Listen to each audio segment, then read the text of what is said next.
Hey guys, welcome back. This is Mass Media Facts. Here we talk about life and health. And today we're going to be talking about birth defects. What is the causes of birth defects? What is birth defects all about? But before we go into details, if this is the first time to coming across our videos, please do well to subscribe and also to turn on your notification bell. And to my returning subscribers, this is my humble self saying thank you and welcome back to my channel. Like I said, today we're going to be talking about birth defects.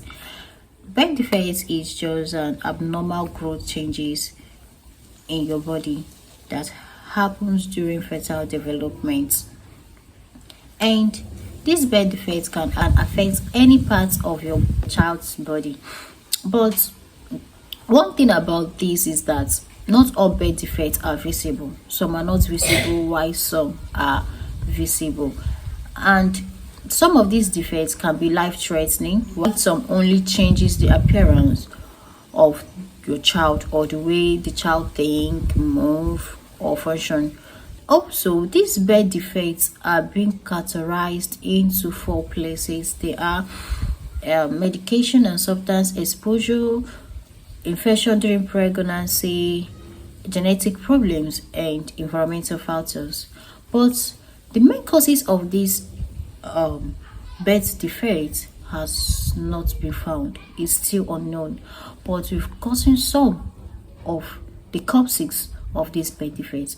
Now let's dig deeper into these 4 causes that I mentioned. The first one is the medication and substance abuse. Some medication, even when prescribed, can cause birth defects, like recreational drugs, alcohol, and smoking during pregnancy can increase the risk of birth defect. One might ask, what do I mean by recreational drugs? These recreational drugs is being referred to legal or illegal drugs that are being used without medical supervision.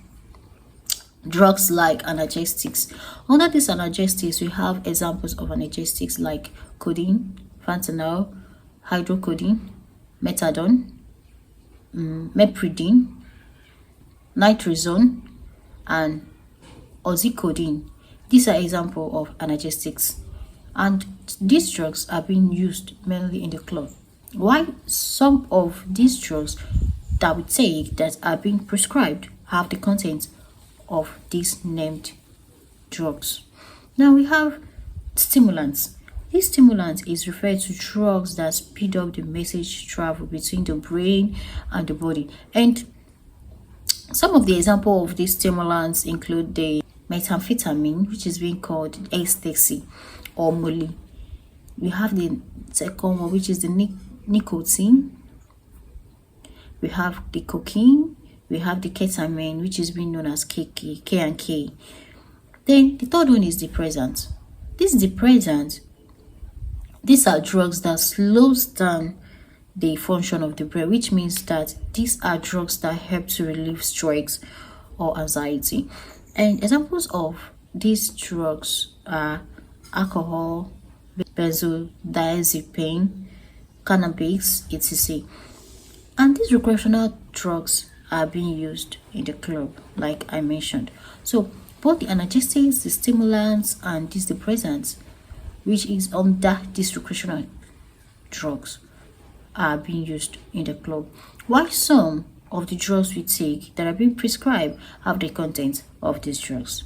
That is why I said that it is referred to legal or illegal drugs, and these are drugs that we take without medical supervision. They might be prescribed for us, or we might just get it on our own. We have the second one, which is the infection during pregnancy. Certain infections can be passed from mother to child during pregnancy. And example of this infection is the infection we call Zika virus. This Zika virus is being passed by mosquito eggs. But these mosquitoes are found in some parts of the world. And we have the second one, which is called rubella. This rubella is a contagious virus infection that is known as German measles or 3 days measles. And this infection causes a serious problem for unborn babies whose mother are being infected during pregnancy. But we have to understand that this rubella isn't the same as measles. It is quite different from measles, but it shares the same symptoms with measles, but it is being caused by different virus. We have the third one, which is the oxoplasmosis. This is an infection with a parasite called Toxoplasma gondii, and it's gotten from eating an uncooked meat, or it can be gotten from the defects of a cat. And this parasite can be passed to baby during pregnancy. And this toxoplasmosis can also cause miscarriage, stillbirth, or birth defects. We have the third one, which is the genetic problems. When we talk about genetic, this is an inherited gene mutation or chromosome abnormality. It is something that is being passed from parent to child. That is what this genetic problem means. We have the fourth one, environmental factors. These environmental factors is an exposure to some certain substances or conditions that can lead to birth defects. These substances include exposure to harmful chemicals, or secondly, radiation. So these are the things that can cause birth defects that has been known. This is the four main things that has been known that can cause birth defects, while some are still unknown. So this is all about today, and see my next video. This is me saying thank you and I love you too, and please do not forget to like, share and to follow, and also to comment. And if you have any question that you want to ask, you can drop it at the comment section, or if you have any other topic that you want me to discuss, you can equally tell me in the comment section. I'll be there to check it out. Bye. Thanks for watching.